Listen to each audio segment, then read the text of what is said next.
Good afternoon, my fellow gardeners. This is South Carolina Transplant, also known as Martin, coming to you live from Zone 8A, the Piedmont of South Carolina. I'm going to tell you something. I actually did not plan on recording this segment because I, just like some of my plants, have hit the wall. They're tired.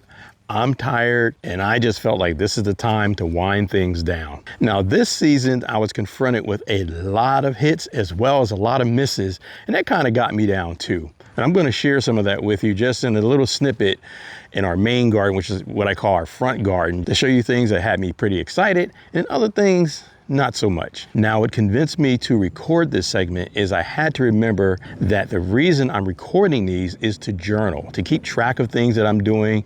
And it also allows me during the off season, during the winter time, to look at my footage and enjoy it, number one, and plan for things in the future. And also the biggest thing is this particular project, it's another drip project, but it is a milestone. I have 8 drip zones going right now. And once I complete this zone, and I have to do a few modifications, but once I complete this zone, that is going to be it for my drip project. I just won't have to drag the hose out as often, and that'll free up time to do different projects and just enjoy the garden a little more. So let's take a look at some of the things in the front garden together. One of the things I didn't account for this season is I switched our hanging baskets from coco liners to these plastic hanging pots. And you know, coco liners, they dry out a lot sooner than plastic pots. So I was still watering based on the fact that, you know, I had these in coco liners most of the previous seasons and they dried out. And it turns out that I came out one day and I realized these guys were all stressing and they were very waterlogged. I dialed back the watering and I let them dry out for about 2 weeks and they're making a comeback. We also had terrible pest damage this season. We had aphids in a lot of our plants, and I had to account for that. So those are our calibrachoas. These guys suffer from aphid damage. They're making a comeback.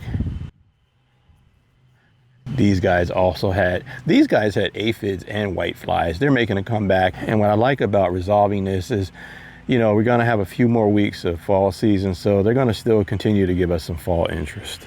This spring, I planted purple heliotrope for the first time, and I have to tell you, they are showstoppers. I'm kind of torn right now because, man, I still have a lot of pollinators visiting these guys. And, you know, it's time to like wind down the season, but they are still producing. So very happy about that. And I winter sowed some red sage. Man, these came out very, very nicely. But man, I had no idea how tall they grow. I mean, I thought they were only going to be about, you know, 2 or 3 feet tall. I mean, they are taking on a life of their own. They are very happy.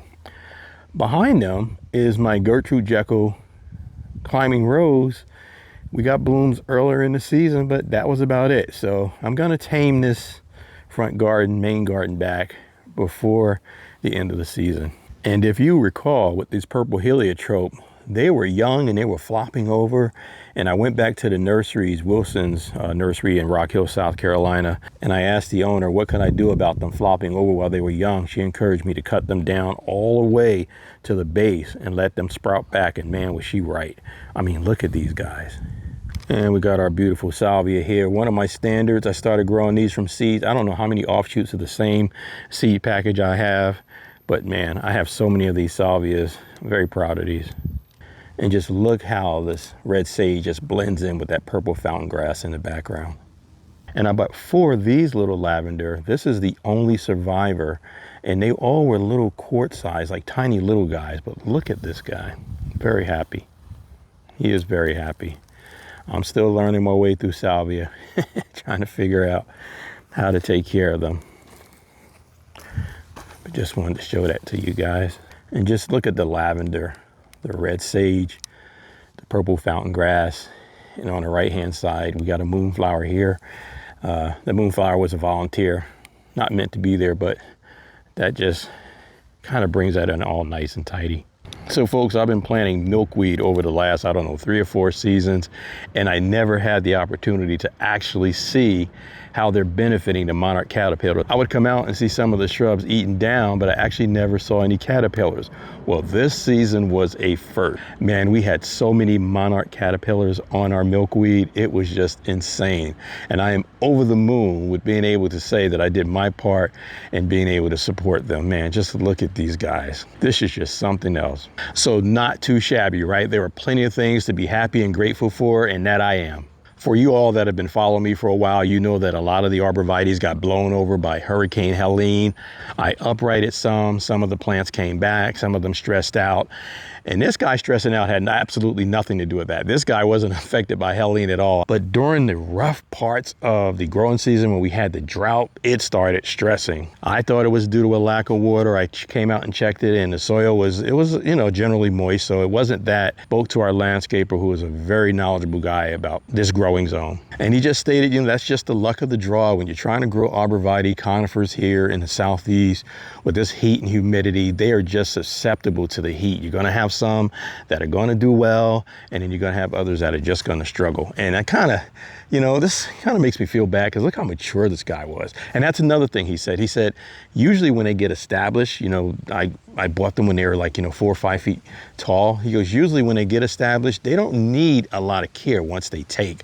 So that kind of got me down, because he's well established. So I don't know what went south about it.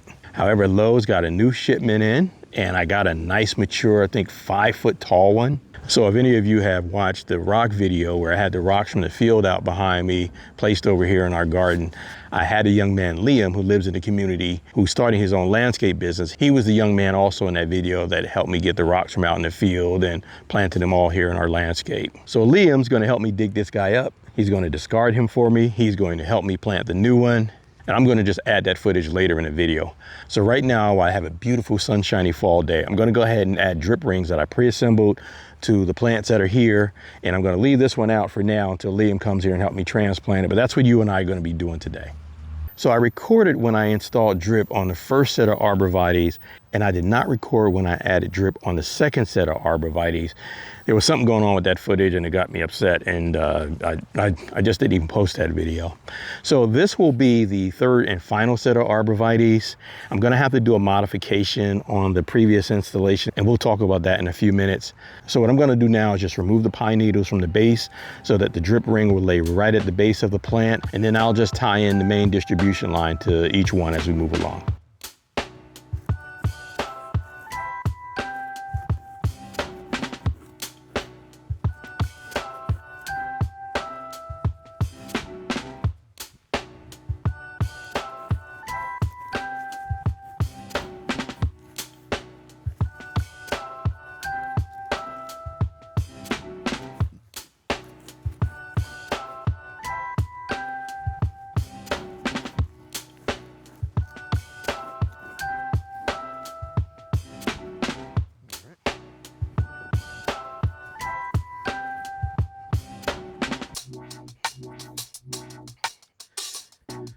So I have drip run to this guy right next to him. So I'm going to place a ring beneath him, and I'm going to tie each one in all the way up till we get to the sick one. And then we're going to wait for Liam. So as I stated in the previous segment, I pre-staged these by adding tees on them, not realizing I was going to record, and make this into a video. I was just going to do it off camera. So these are already set up. These are about 7 feet in diameter. All I pretty much did is I held one in with my foot in the garage, and I held the other one in the air with my arm. And then I used where my foot was as a gauge to where I should cut it off. Very simple. So you're just going to place them at the base of each plant. Okay. And then I got to gather my distribution line. But then I'm just gonna get my distribution line and just tie them in.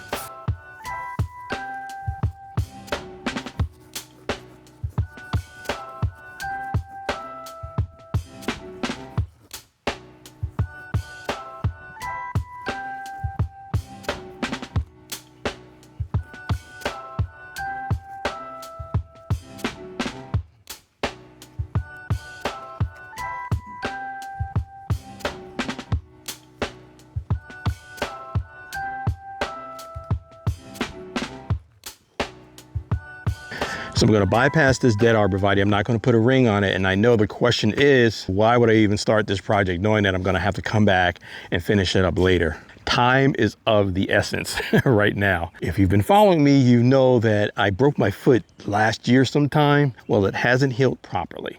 So I'm going to be going under the knife soon. So any projects that I need to do by the end of this season need to be done like within the next few weeks. And that segues into, I need you guys during that recuperation period, please post as many videos as you can, because I'm going to be relying on you guys and just basically living vicariously through you guys through the fall and winter season.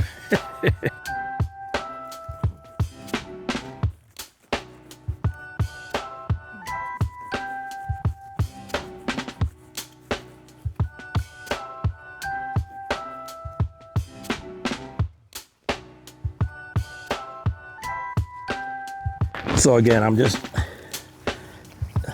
staging these and just putting them in place for when I tie them in later. Although it's a beautiful fall day, boy, it was getting warm in that sun. Pretty nice in the shade.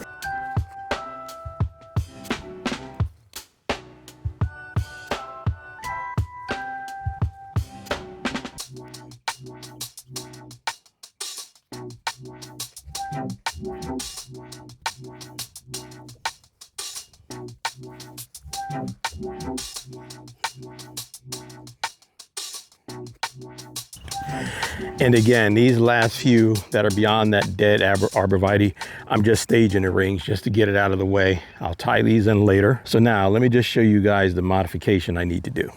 So I originally installed drip on just these 1, 2, 3, then 4, 5, 6 arborvitaes. And that zone stopped on this corner. Then I ran another zone to our memorial garden here, okay? And then what I did is I tied the second set of arborvitaes, which will be 1, 2, 3, these two new ones, 4, 5, and then that recovering one, I tied them in to the memorial zone. Okay. And then that's the tees. Looks a little janky, but those are the tees. And then that particular tee comes up, and then it goes this way and that way. I'm going to eliminate this tee and then have the entire row of arborvitaes front to end on the same zone. That's what you and I are going to be doing.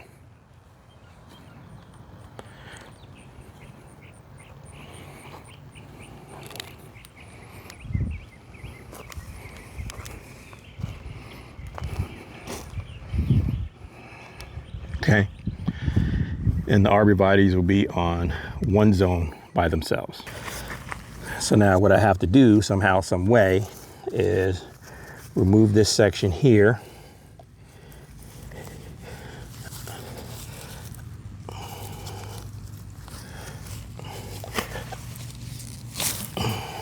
Okay, this piece is going to come out, and then we're going to join these two guys together.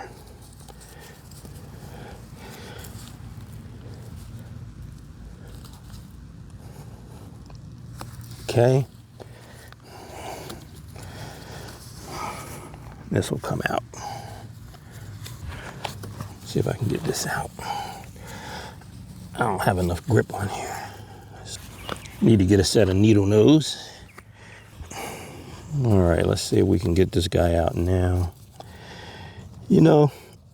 Just a coincidental thing is, we're talking about this is the memorial garden, and today is the birthday of one of my brothers' garden celebrates.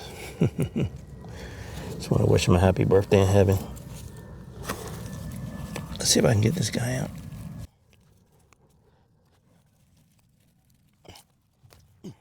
Well, if you're wondering if these dry locks are effective, I guess that answers your question. All right. So then now he comes out, and then we're gonna marry these two together. Oh man, it's a tight squeeze here.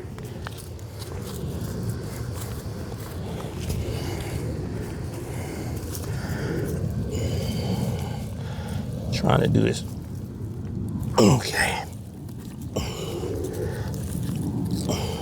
All right. And this guy comes out. You know what? I'm going to leave this on because it'll give me something to leverage and just yank this guy out. I think I could just slide him right out of here. Swing you guys around. Okay. So this would be the other end. So my plan is to just pull this guy out, and I'll put a coupler in here, and then that'll make these arborvitaes just on one zone to themselves. Okay. All right. Get this guy out. Boy, when you when you do a solid, clean installation, boy, hard to come back from it. I'm at the point, I'm almost there, where I just want to cut this section out and put two couplers on, but I'm trying to, because it's going to have to come out of here anyway at some point so I can reuse this T. Maybe I'll have luck with this side.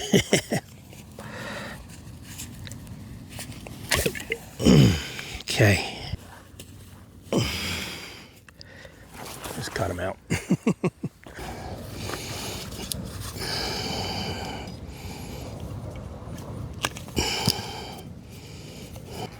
Alright. And then fasten a coupler in here. Alright. So now all I have to do is go complete the connections on that end. So as you saw at the end of the previous segment, I just pulled that emitter tube that was bridging the memorial garden to the second zone of arborvitaes, and I'm just going to reuse the tubing, which is right here. And the tubing is going to feed the end of this zone that's already here in place and continue on. So I'm not sure if this is in the shot. I'm just going to cut this guy here. Okay. And then I'll put a T on him. Just not sure if it's in the shot.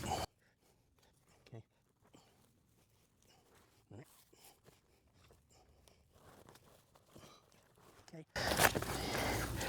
And that's that guy there. Okay. And then he's going to come across to here. And we already got the T that we staged.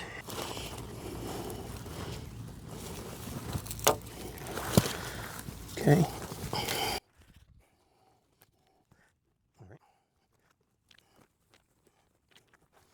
Okay. That guy. And we're gonna move on to the next. Okay. I brought the camera in as close as possible because I'm not sure how much was in the shot. So again, you kind of want to get as much mulch away so that the emitter lines can have contact with the soil. Just ensuring I'm not cutting through an emitter. All right, we're gonna put a T here.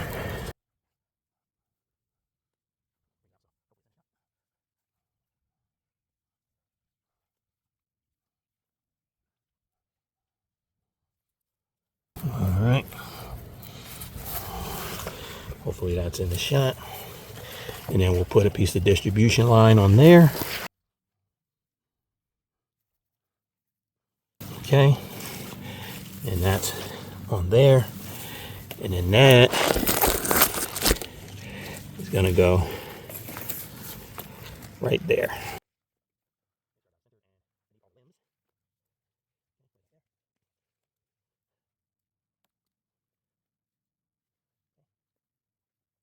The one thing I wish I'd done before I connected this, I'm not going to pull it apart, is just flush it like while I'm right here. I do have a end cap on the other end that I can use for flushing. I always like to flush before I close up a project. Okay, so we're on the back end of the property. This Arborvitae was at the end of zone A or zone 1, and this Arborvitae was at the beginning of zone 2 or zone B. So they're not joined together. So what I have to do now in order to make the Arborvitaes just one continuous zone, okay, is I have to make a connection from this Arborvitae to that Arborvitae. So I had this spare piece here, and it's gonna work. All right, we're gonna cut here and then put a T and then marry him over here. You know, it's kind of interesting because over here I have a end cap. I wish I'd seen that earlier because I could have swung this guy around and reused this T. I could still do that actually if I want to. Interesting. But that would have been my end cap for the previous zone, and I could still use it as a clean out, you know, end cap. But let's see what we got.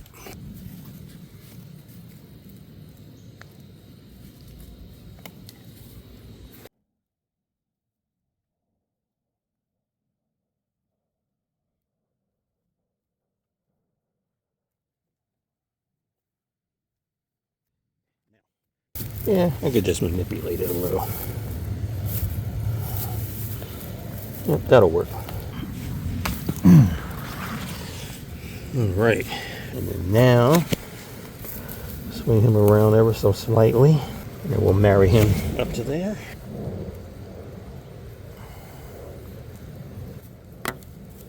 All right.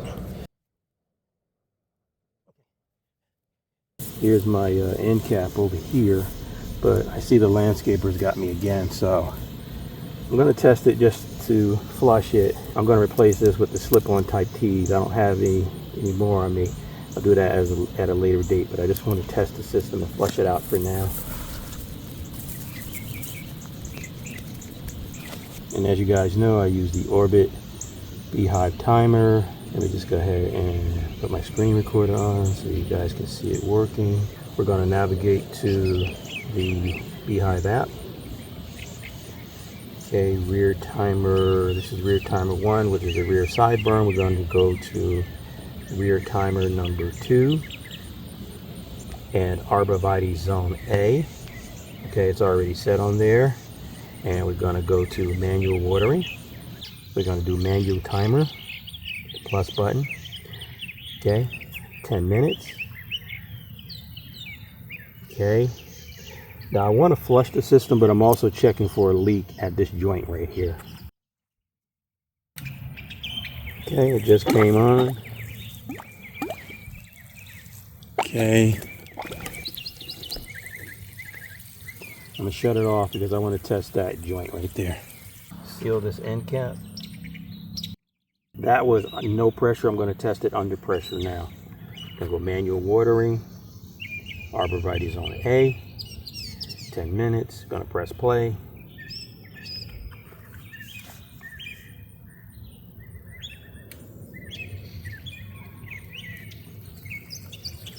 Okay. So this joint doesn't have a leak. I'm still going to replace it though. All right, let's test our modification to see if it's working. All right, let's see if we got any water coming from the emitters. Yep, got water coming off of that one. Okay, got water on this one. Water there. Okay, got water there. Okay, got water there. So I feel safe that I can push this mulch back. So that's it for this part of the project. We're going to pick this up once we get my man Liam here, remove this dead plant here, replace him, complete the installation of the drip, and that'll be it for this video. See you in the next segment.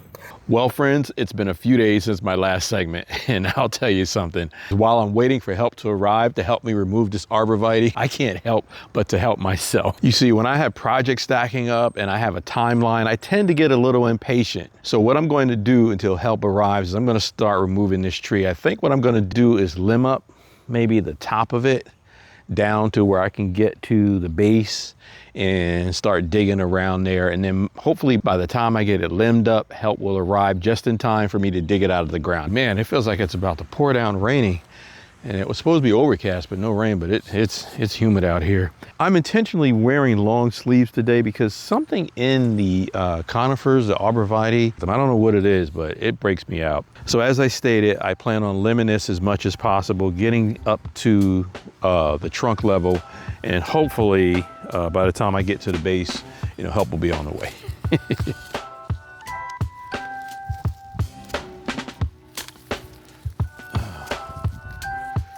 There's a abandoned bird's nest in here.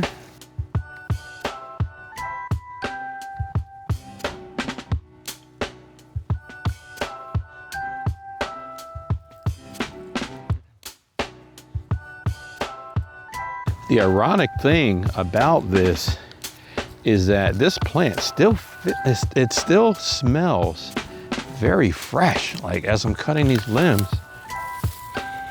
it still smells fresh. Like, it's amazing.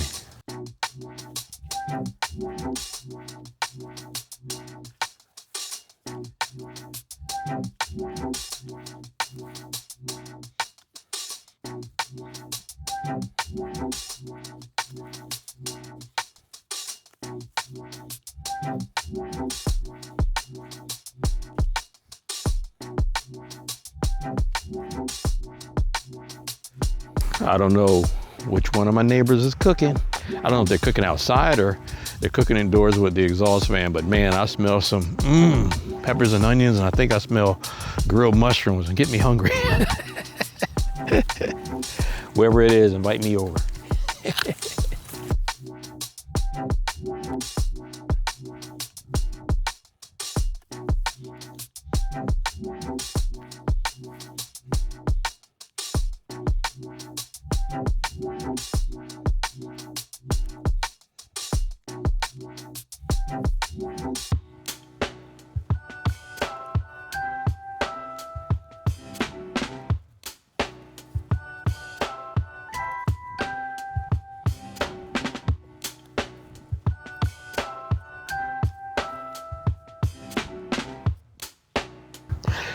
Now I'm hearing a hummingbird. I have feeders right behind you on the patio and on the rail of our back porch. I got one in our utility garden and in our main garden, which sits right outside my office. I hadn't seen hummingbirds in weeks. I was outside taking a sedentary break from work. I was looking over the utility garden, and then boom, a hummingbird right near my face, basically asking me what's going on with the hummingbird nectar. And I put my feeders back out, and I have yet to see a hummingbird come back, and it's been maybe a few days. And it's kind of weird. I'm hearing them chirping, but they're not coming to my feeders, so something interesting's going on.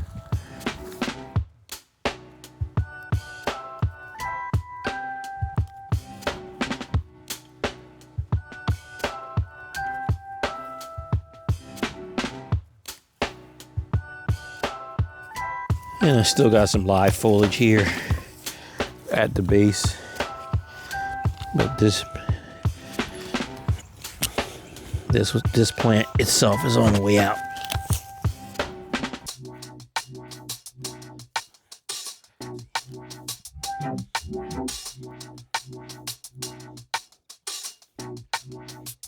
So one thing I've been thinking about since we planted these rows of Arborvitaes, and that's the whole monoculture mindset of just planting a screen of just one plant straight across the property.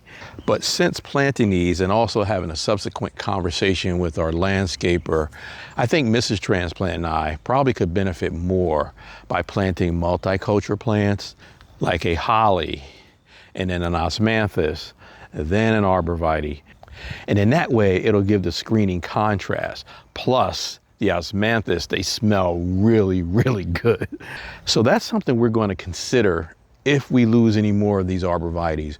We're not going to plant another Arborvitae in their place. We're going to plant either an osmanthus or a holly, something that grows fast like these guys do, but something that gives us a nice variety, a nice contrast, something to think about.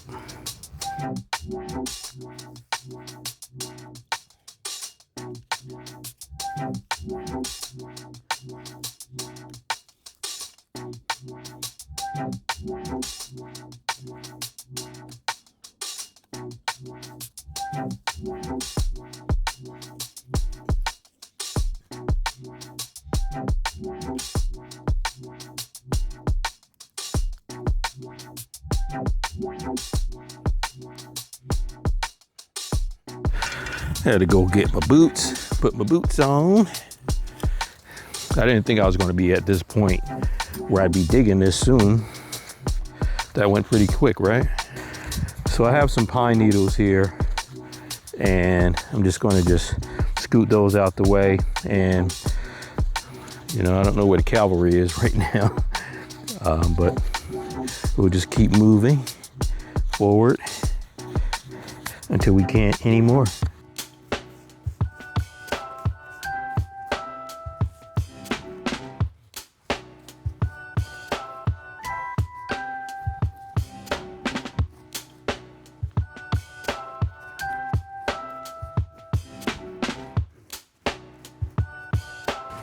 It is probably a great thing that there's no sun out, because it would be like 1,000 degrees right now if the sun was out. Goodness gracious. So let's see what we got here. I just have a feeling I'm gonna be in for a little time here. We shall see.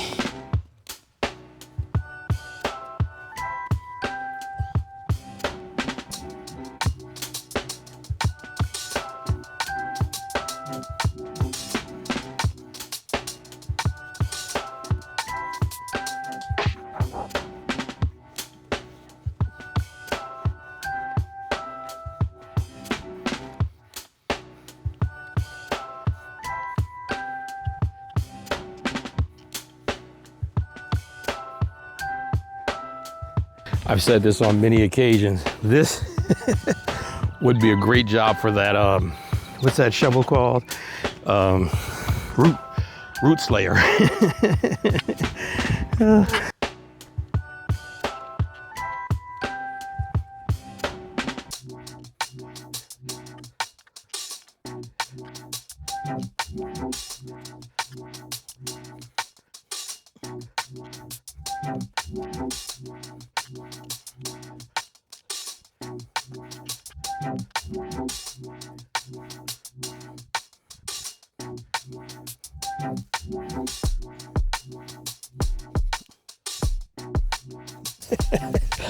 I can't believe this thing came out this easy.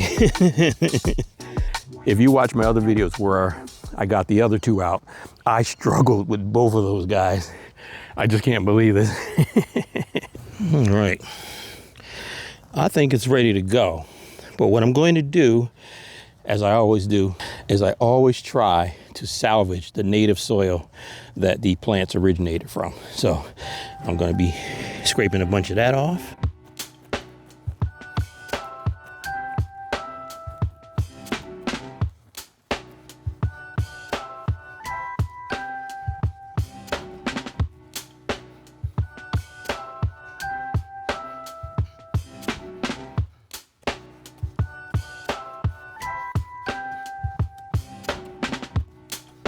Catching my breath here. The reason for this pause is to, number one, catch my breath, and then also is to make sure I'm not that far off course with this hole. Sometimes when you're digging a landscape lineup and you plan to replace a plant, sometimes when you go to enlarge your new hole, you kind of get off course. So I just want to make sure everything's even this way and this way.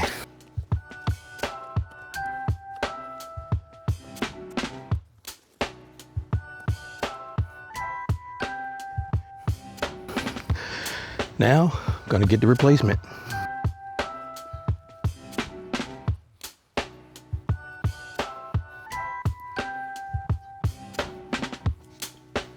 Almost. Almost. Since we have clay soil, of course, I want to have the root ball raised up just a smidge, but that's about it. A few more inches, we'll backfill with some compost and native soil mixed, and that'll be all she wrote.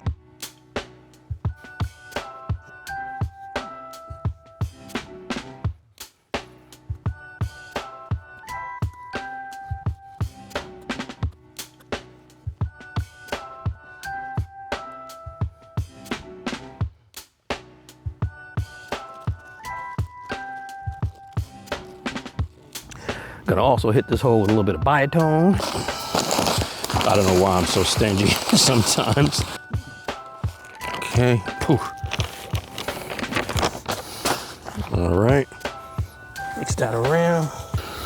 Time for some back filling.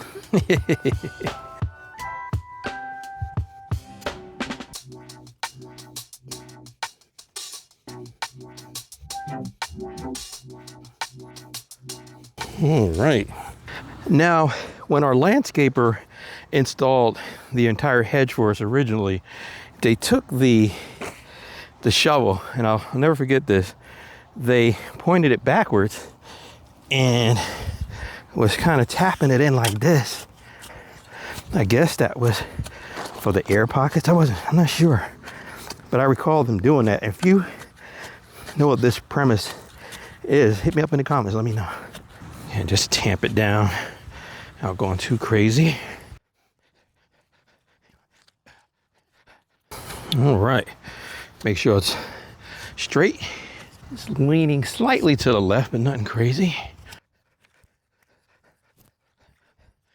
Just brushed that against my face. I hope I don't break out. All right, I'm proud of myself. I got it done without the cavalry. I got other jobs for them to do around here, so they can help me out with those. So if you recall, I staged these drip rings for the remainder of these Arborvitae hedges here. I actually completed the ones behind me off camera during the, I keep telling you, I can't sit around. I got bored one day in between football games. I got out here and did the ones behind me. So this is the last one. Just have to tie it, tie them all in. So folks, I'm going to spare you of the details of me just putting the mulch back around this new plant that I placed here, and also the other plants where I ran the additional drip irrigation to. I'm very happy that I have all the Arborvitaes on one zone. I don't know why I didn't think of that in the first place, but that's a good thing. The Memorial Garden's on its own zone, the Arborvitaes are on their zone, and this project is a wrap. And although I have the drip running, I just ran it just to test it. I'm going to bring out the garden hose and just soak this hole for about a half hour to 45 minutes and just let the water just penetrate the root ball to assist in the plant getting acclimated. If you haven't done so already, please like, share, comment, and subscribe. That motivates me to put out more and more content. Speaking of that, I mentioned in one of the previous segments how I was going to forego this project. I didn't really feel like putting another video together, but one thing sprung me into action, and that was one new subscriber that I just randomly got out of the blue. I appreciate all that I do have. I don't have many, but that one new subscription just, it motivated me to just go ahead and put out this content. So see, it works. Ladies and gentlemen, this is South Carolina Transplant, also known as Martin, coming to you live from Zone 8A, the Piedmont of South Carolina. Until the next one, friends.